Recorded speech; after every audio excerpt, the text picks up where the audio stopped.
et messieurs, bienvenue à ce nouveau numéro de votre magazine ActuBuzz. C'est toujours un grand plaisir de vous savoir très nombreux à suivre cette émission qui refait pour vous l'actualité à travers les commentaires, les décryptages et l'analyse ou les analyses des experts. On va aujourd'hui faire les points sur trois principaux sujets pratiquement. On va revenir sur les fronts anti-Félix Tshisekedi, on l'appelle comme ça. Fayulu l'avait qualifié des blocs patriotiques. Il s'agit des Ensemble pour la République de Moïse Katumbi, FCC de Joseph Kabila, la Mouka, qui ont décidé de marcher ensemble pour combattre, je dirais, les actions du président de la République. On va essayer de revenir sur cette question et voir qu'est-ce qui va donc se passer au niveau de ces fronts dont des actions sont déjà annoncées, notamment pour le 6 novembre. Il y a une marche qui sera organisée par cette synergie. On va donc tenter de suivre de près cette situation. L'actualité, c'est aussi la décision du ministre de l'Enseignement supérieur et universitaire, Moïse Nzangi, qui a cette fois-ci placé la barre très haute pour obtenir l'inscription au niveau de la faculté de médecine à travers toutes les universités du pays. Il faut avoir un diplôme d'État avec 70%. Bonne ou mauvaise décision? On va tenter de décortiquer cette question qui tombe après la fermeture, d'abord déjà, de la faculté de médecine au niveau de quelques établissements d'enseignement supérieur à travers les pays. On va chuter, on va chuter avec la remise et reprise entre Corneille Nangaa et Denis Kadima au niveau de la centrale électorale. Est-ce qu'on aura le temps d'auditer Corneille Nangaa? C'est la grande question, avec tout ce qu'il y a comme accusation sur sa personne. Est-ce que Corneille Nangaa va partir tranquillement sans toutefois être inquiété? On en parle au cours de cette émission avec sur ce plateau Maître Mardoché Sélé, à qui je m'en vais dire bonjour, bienvenue Maître. Bonjour, merci Hervé. Très bien habillé. Merci Hervé. Toujours avec votre chevelure là qui ne connaît pas de coiffeur. Bien sûr, je vous ai dit que moi, je suis dans l'homomisme de ce qu'il disait. Donc, c'est ça, moi. Donc, la coiffure, vous savez, l'homme, c'est l'élégance, hein, c'est pas la beauté. L'homme doit être élégant et affronter la vie pour, comme nous sommes déjà forgés l'objectif, n'est-ce pas, de plaider pour notre peuple, être proche de notre population pour leur intérêt. On n'a pas le temps d'utiliser l'Amérique comme les autres font. Mais nous sommes très concentrés juste plus pour l'intérêt de notre peuple. Même si le costume qu'on porte aujourd'hui, on dit c'est un costume tribal comme Fatih porte ça. On dit les croisés aujourd'hui, ce sont des costumes tribales. Mais qu'à cela ne tienne, je me porte très bien et je profite pour saluer tous les amoureux de cette émission et ceux qui veulent bien nous suivre chaque fois qu'on avons... Très bien. Alors, je rappelle ici que vous êtes proche du gouverneur ou de la gouverneure Fifi Masuka qui était en séjour à Kinshasa la semaine passée. Est-ce que madame est toujours à Kinshasa? Elle a participé à un atelier sur la poliomyélite, je crois. Quelles sont les retombées de sa participation au niveau de sa province? Je pense que c'est un grand succès pour la province du Lualaba. Son Excellence, Madame Fifi Masuka Saini, était parmi les invités du MARC ici à Kinshasa. Elle a activement participé au forum organisé par Son Excellence, Monsieur le Président de la République, Félix Tshisekedi, sur la campagne organisée pour éradiquer définitivement la poliomyélite. Et il faudrait que tous les représentants du chef de l'État dans le province puissent signer l'acte d'engagement pour soutenir cette œuvre. Je pense que la province du Lualaba, c'est la première province qui s'est distinguée pour contribuer à un niveau très élevé à l'éradication totale de cette maladie. La province a même mérité, à travers sa représentante, Madame Fifi Masuka, un trophée de contribution exceptionnelle. C'est quelque chose que la population a vraiment accueilli avec beaucoup d'enthousiasme. Mais ce n'est pas seulement dans le secteur de la santé. Madame Masuka a aussi eu à calmer les élèves au niveau d'écologie, leur donner, pour donner l'espoir de la reprise de cours, comme d'habitude. C'est pourquoi vous avez suivi partout les enfants et leurs parents crier à la solution. Dire que Fifi Masuka solution, c'est qui est un slogan nouveau par rapport à l'implication de son excellence Fifi Masuka dans le secteur éducationnel. Pour ne pas aller plus loin, je pense que la province de là-bas se porte très bien. Il y a trop d'avancées dans le secteur des finances, d'infrastructures, et aussi la paix règne dans la province. Et aujourd'hui, elle séjourne encore à Kinshasa pour d'autres événements très importants liant à la collaboration de l'Angola et les provinces congolaises frontalières. Elle est là pour un grand événement. Je sais que nous souhaitons toujours bonne chance à cette dame de fer qui se bat pour l'intérêt de son peuple. Et nous prenons toujours la population congolaise à témoin qu'il y a des femmes qui sont passées et qui laissent de mérite pour les générations futures. C'est pourquoi nous avons intérêt à la soutenir, l'intérêt à l'accompagner dans ces grands combats, parce que le chef de l'État en a besoin. Vous vantez beaucoup Madame Fifi Masuka selon plusieurs observateurs, alors que tout ce qu'elle fait, elle n'est que dans la suite logique de Richard Mouyej. Elle ne fait que la continuité de ce que Mouyej avait commencé. Non. Il y a eu le budget rectificatif. Le budget rectificatif de la province du Lualaba, même les projets d'investissement ont été changés. Tout ce que vous êtes en train de voir, c'est la mention, c'est l'empreinte de Madame Masuka. Et tout était revu à la hausse. C'est pour la première fois, même les élus de la province du Lualaba ont reconnu que dans cette femme, il y a des compétences que personne n'avait la possibilité de connaître. Par le fait que le début de son mandat, comme vice-gouverneur dans cette partie de la République, était étouffé, elle était dissociée de la gestion de la province du Lualaba. Mais aujourd'hui, elle est sortie de sa réserve pour prouver à la face du monde et sa population que je suis là pour répondre à vos besoins dans l'ombre ou dans l'image de la vision du président public Félix-Antoine Tshisekedi Tshilombo. Parce que le peuple, d'abord, ce n'est pas faire consommer ou vendre le mensonge, c'est vendre la réalité. Ceux qui sont passés au Lualaba dans la semaine touristique, ils ont pu toucher et palper la vérité, que le Lualaba est converti en grand chantier. L'objectif, c'est de présenter une ville moderne, une ville fondée sur les besoins de l'air, une ville qui doit répondre aux standings internationaux, parce que aujourd'hui, la capitale mondiale du combat, c'est la province du Lualaba. Et cette province représente des atouts pour la maximisation de la recette et la réalisation de plusieurs projets au niveau national. C'est pourquoi il a dit, mais il faut doter de cette province des infrastructures relatives au niveau de ses richesses. Masuka se bat plus pour les infrastructures de base, parce que construire pour la province, c'est une volonté. On doit avoir de la volonté politique. Beaucoup de gens sont passés. On n'a pas dit que beaucoup de gouverneurs manquent de compétences. Mais le patriotisme, c'est un élément qui manque dans le cerveau de beaucoup d'individus.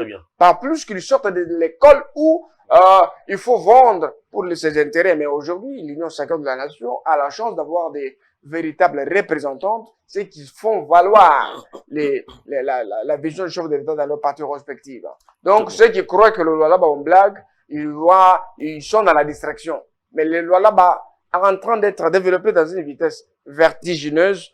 Nous sommes en train d'attendre l'inauguration de plusieurs ouvrages dans le mois qui suivent pour, n'est-ce pas, donner espoir à notre peuple que les efforts du président public seront couronnés du succès. Très bien. Alors, la vice-primature de l'Intérieur a saisi la CENI pour qu'elle puisse organiser les élections des gouverneurs dans des provinces à problème.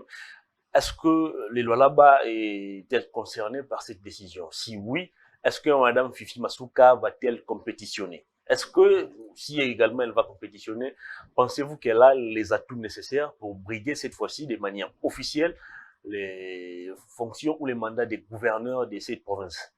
Merci beaucoup Hervé, mais je voudrais vite vous répondre sur cette question. Avoir les atouts pour, je ne sais pas moi, devenir gouverneur. Moi, je vous dis que Fifi Masuka, c'est la femme exceptionnelle que le Congo n'a jamais connue. Gérer sous l'intérim, faire plus que ceux qui ont les mandats légaux. Les mandats du gouverneur, s'il faut le dire, c'est exceptionnel. Fifi Masuka, vice-gouverneur, gouverneur intermédiaire de la province du Lualaba, gère plus que ceux qui ont été investis comme gouverneur de province. Elle a maximisé le recette de la province du Lualaba. Elle est en train de travailler sur le secteur infrastructure et elle a conçu beaucoup d'ouvrages et d'ailleurs d'autres ouvrages seront inaugurés bientôt. Mais dans combien de temps? Dans 9 mois. C'est l'intérimaire qui travaille plus que ceux qui sont des gouverneurs. Mais je ne sais pas lorsqu'elle aura le plus pouvoir comme gouverneur de province. Je ne pense pas que la population aura des soucis à se faire. Même le chef de l'État va dormir avec beaucoup d'espoir que dans le Lualaba, ma population, mon peuple est en train d'être servi par une véritable représentante et celle qui incarne la vision du chef de l'État au sein de l'Union sacrée de la nation. Élection le 6 décembre. Élection, pourquoi pas? Parce qu'il y a l'Assemblée provinciale du Lualaba a retiré sa confiance au gouverneur Mouyej. C'est lui qui a détourné 369 millions de dollars. Et la procédure a été respectée à la lumière de la loi et sa mise en accusation a été votée. Ce qui reste, c'est que la Cour constitutionnelle doit prendre acte à travers un arrêt qui doit rendre pour confirmer, n'est-ce pas, cette déchéance et permettre à la CENI d'organiser les exécutions dans cette partie de la République. Parce que quand la Cour prend acte directement, le ministère de l'Intérieur doit confirmer de l'intérim et permettre, n'est-ce pas, l'organisation des élections. Vous savez une chose, hein, pour devenir gouverneur, ce n'est pas juste parce qu'on parle français, on doit avoir de l'argent. Mais pour être gouverneur ou devenir gouverneur, il faut avoir des atouts. Il faut avoir marqué. Il faut avoir travaillé pour son peuple. Et puis, la population retient de toi quelque chose de bien.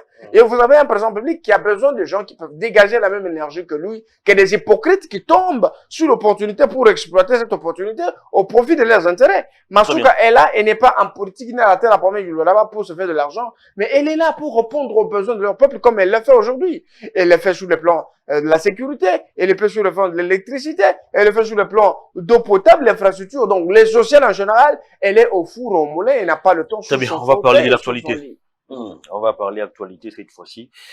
Moïse Nzangi, ministre de l'Enseignement supérieur et universitaire, vient de signer un arrêté ministériel où il prend certaines décisions, parmi lesquelles les conditions d'inscription au niveau de la faculté de médecine. Alors, pour cette fois-ci, Moïse Nzangi, après avoir fermé déjà la faculté de médecine au niveau de quelques établissements d'enseignement supérieur, il a décidé cette fois que l'inscription ne puisse s'obtenir que les inscriptions au niveau de la faculté de médecine ne soient conditionnées que par l'obtention d'un diplôme à 70%.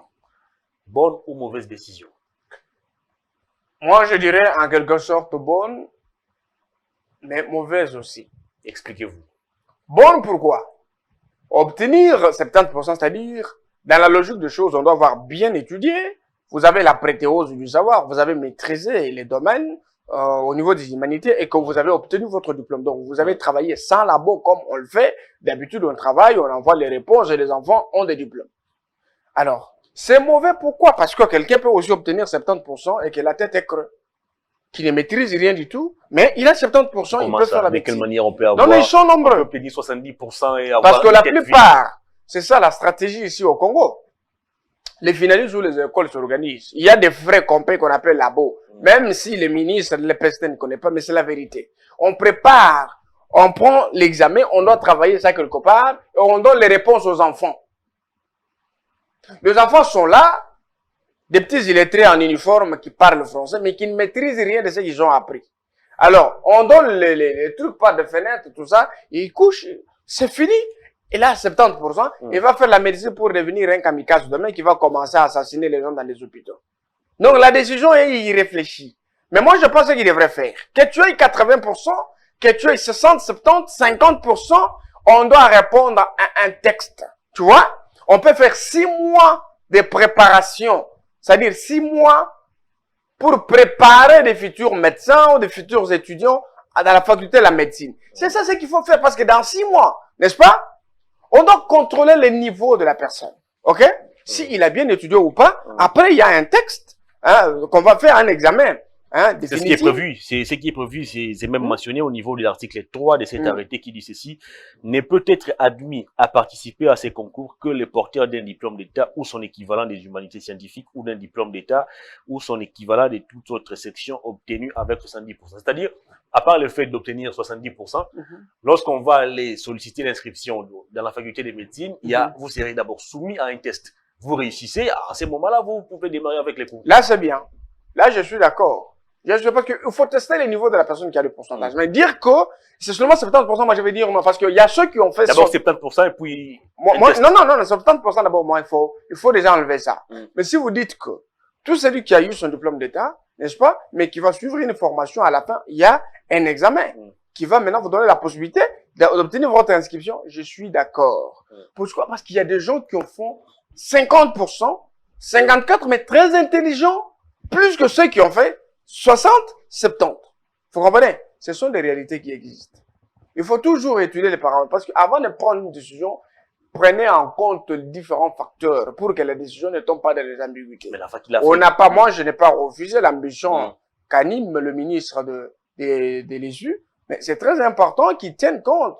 Son cabinet doit l'aider à connaître plus les réalités, n'est-ce pas, des universités congolaises, des étudiants, des humanités, comprendre comment ça se passe. Et il doit collaborer aussi avec le ministre de l'EPST, n'est-ce pas, pour que cette collaboration ne puisse pas donner des difficultés aux étudiants ou aux futurs étudiants. C'est très important la décision, mais je pense que beaucoup de facteurs ne sont pas pris en compte. Beaucoup de facteurs. Parce que dire que quelqu'un qui a 70, vous avez un illettré qui est parachuté, il a 70%, il vous dit, voilà, je vais faire un texte. Parce qu'au Congo, je pense que s'il faut pas, parce que nous avons besoin d'édifier notre pays. Tu sais que le Congo est en train de quitter ce stade de la médiocrité, pour devenir un Congo où les valeurs règnent. Avec des pareilles décisions, c'est bien, mais il faut prendre une bonne décision au bon moment.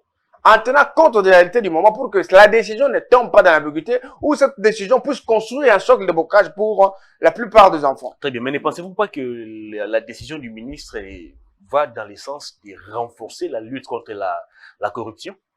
La raison de lutte contre la corruption, au Congo, lorsque vous développez plus de mécanismes de briser la corruption, c'est par là aussi que les corrupteurs et les corrompus développent aussi plus de mécanismes pour s'en prendre à vous. Mais ce qui était important, c'est qu'il fallait mettre en place une commission, n'est-ce pas, qui doit étudier comment est-ce que les enfants peuvent présenter des examens d'État. C'est là où se pose le problème. Une comité de suivi. Non, mais là, ce n'est pas au niveau du ministre de l'État. Non, mieux vaut s'attaquer à la cause qu'aux symptômes.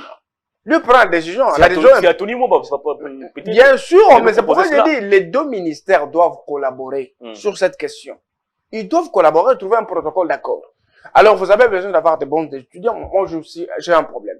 Le problème, c'est que je dois être protégé. Voilà. Donc, moi, je trouve que voilà ce que vous devez prendre comme décision pour nous donner des véritables étudiants en médecine.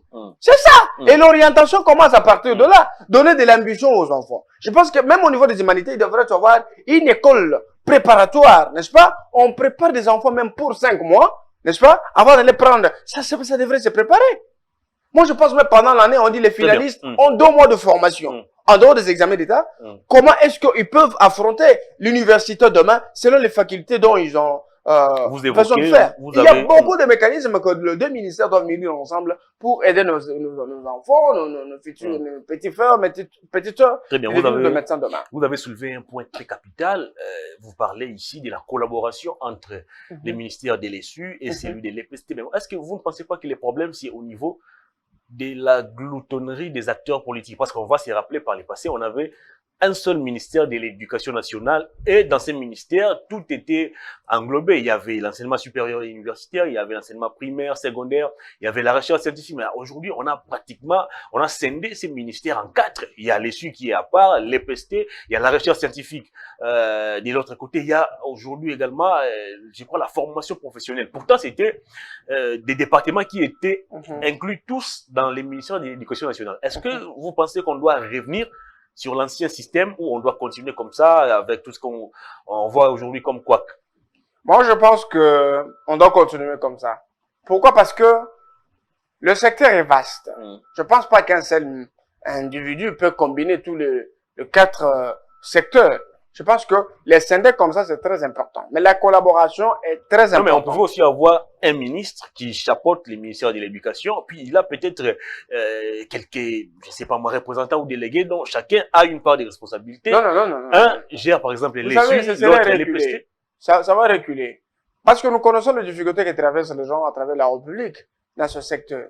Vous voyez, moi je trouve que même s'il y a 4 ministères, 5 ministères dans ce secteur éducationnel, mais je pense que le mieux c'est la collaboration. Ils devraient travailler sur d'autres questions en synergie. Il y a des ordres alors. Parce que vous allez vous rappeler, il y a quelques années, au niveau du ministère, je crois, de la formation professionnelle, on voulait aussi organiser à leur manière l'examen d'État. Vous voyez un peu. Vous savez, Hervé, toute réforme est bonne. Tout qui tend au fonctionnement rapide. Ce qui peut notamment pousser les enseignants ou l'État à disposer une bonne qualité d'éducation pour les enfants, je suis d'accord. Mais ce qui nous pousse à reculer, parce qu'il y a aussi un élément, c'est l'accroissement démographique. Les gens, chaque fois, les enfants naissent, tout ça, les Congos sont en train de s'épanouir, les Congos sont en train de s'élargir. Je pense que le fait de scinder les compétences, c'est très important. Mais il y a un problème. Avec le ministre de l'EPST, moi, je ne suis pas en train de voir Tony Mwaba aider le chef de l'État. Comment ça? Oui, bien sûr. Lui qui est vanté comme étant les gardiens de la gratuité. Non, il fait du populisme. Ministre Warrior. Il fait du populisme. Je suis pas d'accord avec lui. La façon qu'il est en train de faire, moi, je suis pas d'accord avec lui. Parce que jusqu'à maintenant, je suis tenu au résultat, pas aux moyens. Les enfants n'ont pas repris les cours. Pourquoi? Vous voyez? On évalue un ministre en fonction des actions qu'il pose. Ce n'est pas parce que tu vas faire une petite sortie médiatique, n'est-ce pas? Et on doit être accompagné peut-être des uns des autres Hein? Les gens qui vont faire des bouches sur les réseaux sociaux, les médias, et dire que voilà, le ministre est là. Non, non. Nous sommes tenus au résultat. Je ne veux pas que le chef de l'État soit diabolisé par les parents ou quelque part qu'il ne fait rien parce que l'initiateur de la gratuité de l'enseignement chez le président public Félix Tshisekedi, qui a fait beaucoup d'efforts, et nous avons enregistré beaucoup de progrès. Vous voyez, les services d'assiette n'ont pas rendu un bon service à l'exécutif en ce qui concerne la gratuité de l'enseignement. L'argent a été détourné ici en collaboration avec celui qui est condamné, l'ex-ministre de l'EPST. Willy Bakonga, c'était la même chose. Mais je pense pas que lui devrait marcher sur le même centre.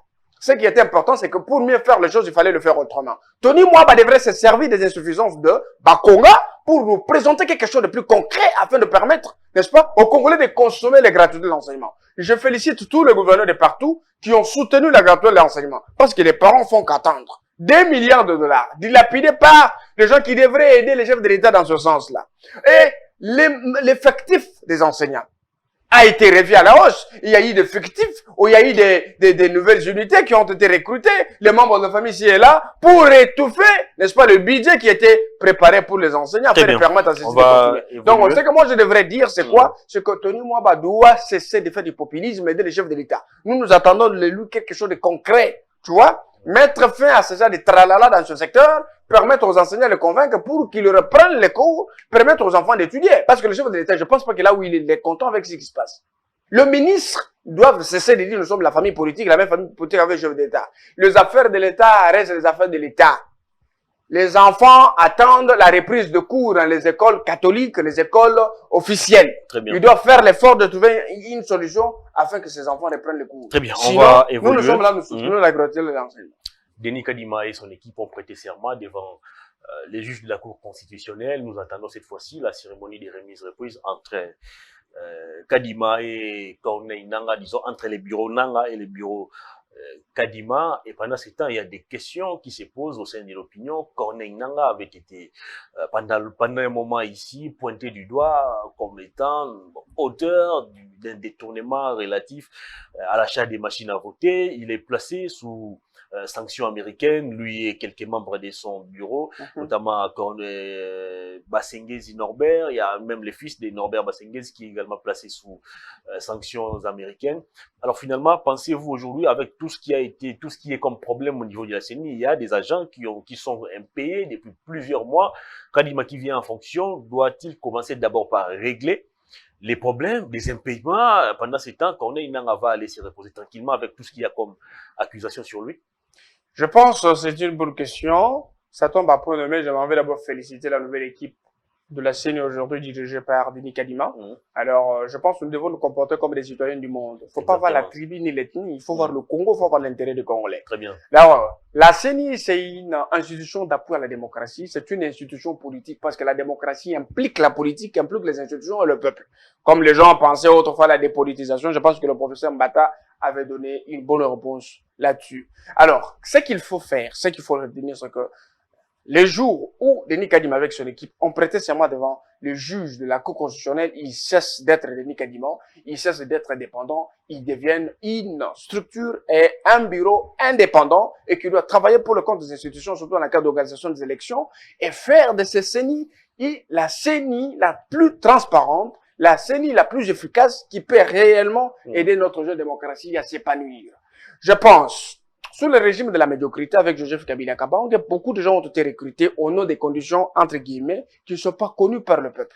Et même les confessions religieuses à l'époque, ils ont cru que non. Les médiocres, comme le faisaient, en toute antivaleur, les procédures erronées, et c'est la même chose qui doit se faire sous Tshisekedi, non.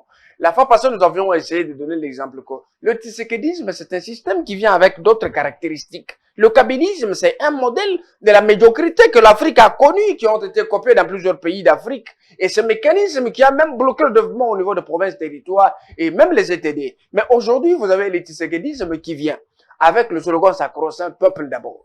Peuple d'abord implique les réformes institutionnelles, c'est que vous devez avoir des bons animateurs au niveau des institutions qui peuvent faire en sorte que le peuple se retrouve, que les institutions jouent le rôle ou qu'ils soient dans leur objectif la réalisation du peuple.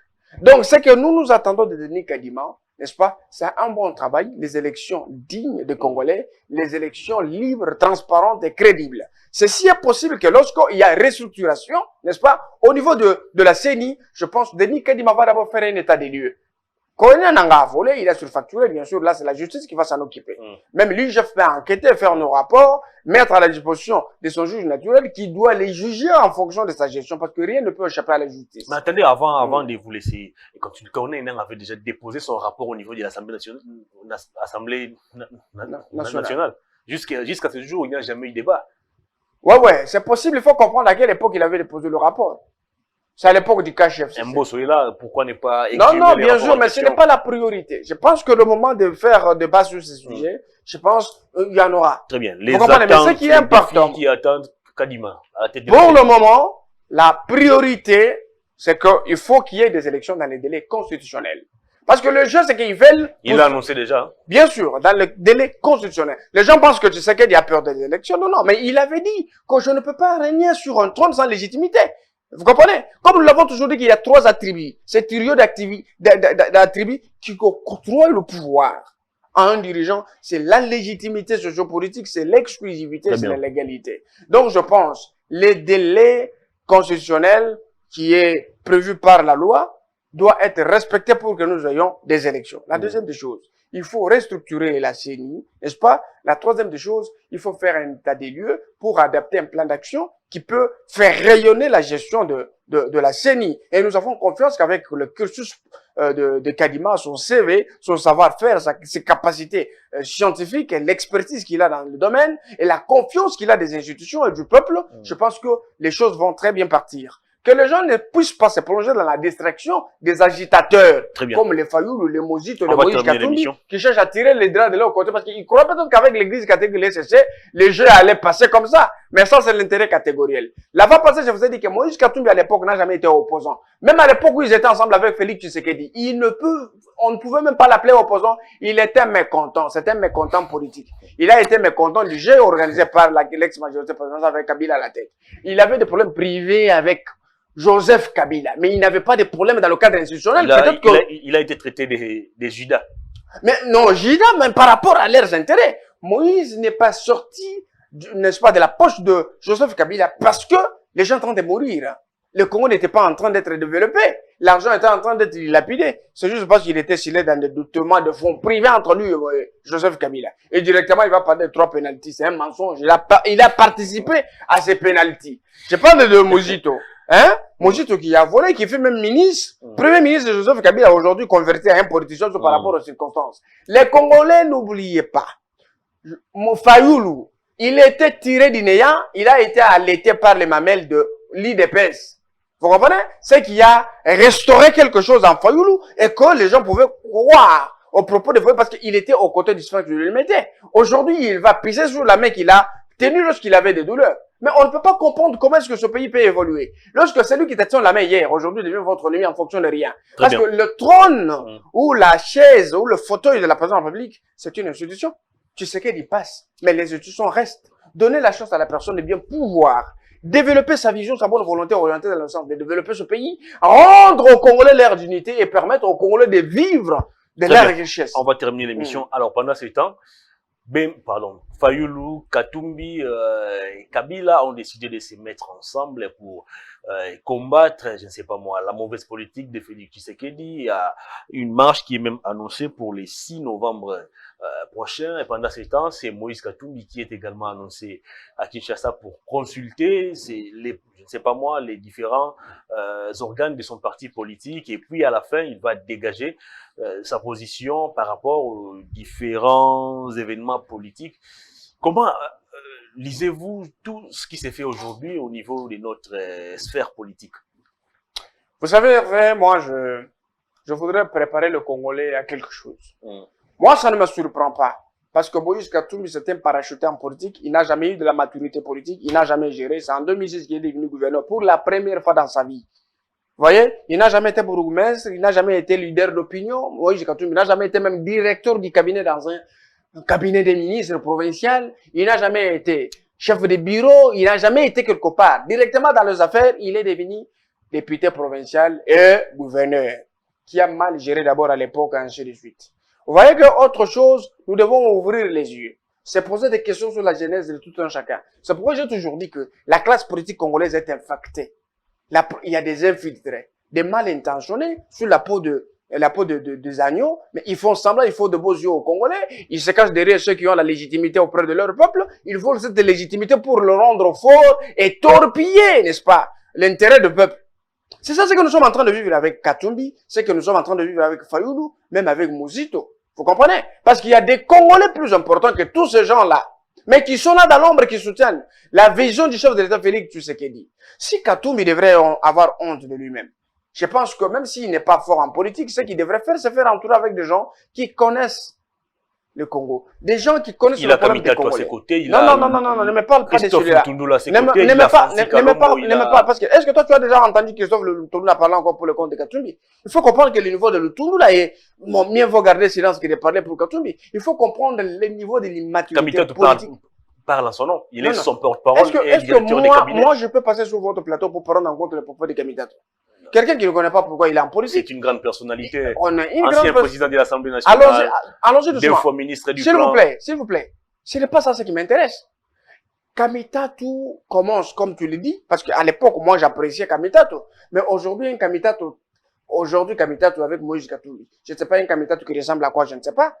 Président des partis politiques. Son directeur des cabinets. Directeur des cabinets. Porte-parole. Directeur des cabinets veut dire quoi? Un leader ne peut jamais se laisser diriger. Un leader est toujours la tête, il est toujours porté d'une vision. Président d'un parti politique, un parti qui a été acheté, monnayé, et directement, on devient porteur d'une mallette de Moïse Katumbi partout lorsqu'il y a... Porte-parole ou porte-mallette? Non, mais porte-parole, c'est quoi? Porte-parole, ça signifie quoi? Vous comprenez? Avec tous ces petits atalaques tout autour de Moïse Katumbi qui font de bruit jour et nuit dans les réseaux sociaux, ils ont même pris en otage les maisons à l'étranger, les Congo aux Congolais. Vous comprenez? Alors, ce que nous voulons dire, c'est que ce plan machiavélique contre le président public, je pense que le peuple est témoin de ce sabotage. Parce que la personne qui a tenu la main à Moïse Katumbi, c'est Félix Tshisekedi. Vous comprenez? Qui chaque fois dans ses sorties médiatiques reconnaissait l'importance de Moïse Katumbi. Vous comprenez? Qu'il a tiré à l'extérieur, jeté par Katumbi et Kabila. Il a été fouillé partout. Même en Zambie, on les fouillait. On cherchait la tête de Katumbi. Aujourd'hui, Katumbi est au Congo libre. Il circule partout. C'est avec l'aide de Félix Tshisekedi. Aujourd'hui, son parti, il est libre. Ils sont libres, les partis, mais ils crachent sur la bonne volonté de Félix Tshisekedi. Ils crachent sur la bonne volonté du peuple congolais. Parce que la confiance aujourd'hui que les Congolais ont donnée à Katumbi, c'est parce que Katumbi a accepté d'accompagner la vision de la délivrance. On parle de Fayoulou. Si c'est Fayoulou, peut-être, moi, je me suis dit que je ne pouvais même pas accepter de transpirer pour parler de Fayoulou. Parce que les propos de Fayoulou, même si je me réveille la nuit et qu'il a dit quelque chose, moi je m'abstiens. C'est juste la fin, la manque de position sociale et qu'il est en perte de vitesse. Il n'a pas de fournisseurs à l'extérieur. Comme ils veulent bien utiliser le Congo comme quelque chose à hypothéquer, il faut dire non, donnez-moi l'argent, je vais faire la campagne. L'émission est terminée. Je pourrais faire ceci, faire cela. Je pense que c'est un non-événement. Ces aventuriers, ils font leur plan juste pour se faire une santé politique, susciter des actions de légitimité. Mais ce n'est pas comme ça. Est-ce que Fathi aujourd'hui n'est pas isolé politiquement? Il n'est pas isolé, il a son peuple. Être isolé veut dire quoi? Fathi, il sort de l'UDPS. L'UDPS c'est un grand parti. Un parti d'abord qui a engendré tous ces petits esprits qui font des bruits sur les réseaux sociaux. Aujourd'hui, Félix Tshisekedi qui a un grand cœur, qui reconnaît les valeurs, on appelle même Fayoulou soldat du peuple. Et Fayoulou sort de son côté, il dit non, c'est un adorateur de Jupon. Il faut comprendre que les parachutés, ceux qui viennent aujourd'hui, on les reçoit, n'est-ce pas? On fait d'eux quelque chose, on les forge une personnalité, mais ils ont la chance de cracher sur la main qui fait d'eux ce qu'ils sont devenus aujourd'hui. Moi, je pense que le peuple va rencontrer ces gens sur leur chemin. Vous comprenez? Il y aura bel et bien les élections en 2023 et le chef de l'État va postuler. Il aura le deuxième mandat parce que la population connaît et maîtrise la vision de Tshisekedi. Et Kabouya a demandé aux militants de l'UDPS, c'était au cours d'une matinée politique tenue hier, de rester en alerte et de répondre coup sur coup à tout ce qui sera organisé comme manifestation. Est-ce que nous ne sommes pas en train de placer les pays dans une voie qui va nous amener au chaos? Pas une voie qui va nous amener au chaos. Qu'est-ce que tu appelles chaos? Les chaos, c'est lorsque nous connaissons comment les manifestations se passent ici. Hein. Mais non. Écoute, nous ne sommes pas sous Kabila. Ici, nous sommes en train de vivre un état de droit. Un état dans lequel le principe de la primauté du droit sont d'application. Personne gouvernant comme gouverner ne peut se mettre au-dessus de la loi. Celle-ci qui est respectueuse des droits de tous. L'IDP, c'est un parti de démocrates L'IDP, c'est un parti qui a formé aujourd'hui beaucoup de personnalités politiques. On n'accepterait pas qu'aujourd'hui, nous avons connu le changement avec Félix Tshisekedi, les réformes institutionnelles qui nous ont amenés à connaître la vérité sur la gestion de la chose publique. Vous avez l'état des sièges aujourd'hui qui a diminué le nombre de morts. Les personnes qui étaient lâchement abattues au-delà de 300-400 personnes. Très bien. Vous avez diminué le nombre de groupes rebelles. Aujourd'hui, avec la gratuité de l'enseignement, on cherche à tout saboter. Alors, nous, on n'accepterait pas, n'est-ce pas, que ce genre d'individus qui ont volé le pays hier avec Kabila, aujourd'hui, ils ont été repêchés pour quand même accepter de servir l'intérêt du peuple, mais ils s'en servent de cette situation pour insulter le peuple congolais. Ils vont nous rencontrer sur leur chemin. Très bien, on a largement débordé. Alors, 5 secondes, la caméra est là devant vous. Dernier message au public, puis on va se séparer. Chers Congolais, je pense, nous sommes toujours là pour vous servir.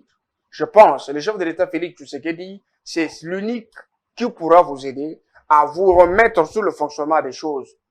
Le fonctionnement normal. Remettre la dignité aux Congolais. Donner la possibilité aux Congolais de ne pas envier qu'ailleurs qu'ici. Aujourd'hui, les ennemis du Congo se sont levés pour combattre vos intérêts. Et soyez très vigilants et très prudents pour faire la différence. Qui vous aime et qui ne vous aime pas. Qui veut ses intérêts et qui ne veut pas ses intérêts. Parce qu'ils cherchent à tout diaboliser. La gratuité de l'enseignement, c'est la bonne volonté exprimée. Beaucoup de gens ont essayé à étouffer. L'union sacrée de la nation, une vision qui réunit tout le monde pour les intérêts et les saluts du peuple, est en train d'être combattu. L'état des sièges aujourd'hui qui a diminué autant et autant de morts à l'est du pays et qui nous a livré la vérité sur la gestion de la guerre à l'est. Je pense qu'avec Félix Tshisekedi, votre salut est assuré. Et faites confiance à vos institutions. Je pense en 2023, préparez-vous pour vous enrôler massivement et faire gagner, n'est-ce pas, le côté de la vérité. Mardou Chinsele, merci de votre passage. Merci beaucoup, Hervé. Vous serez candidat en 2023? Si le peuple le décide. Hein. Député national, provincial, président. Je pense à tous les niveaux, le peuple acceptera. Très bien. L'émission est terminée. À toutes et à tous, merci de l'avoir suivi. Au revoir.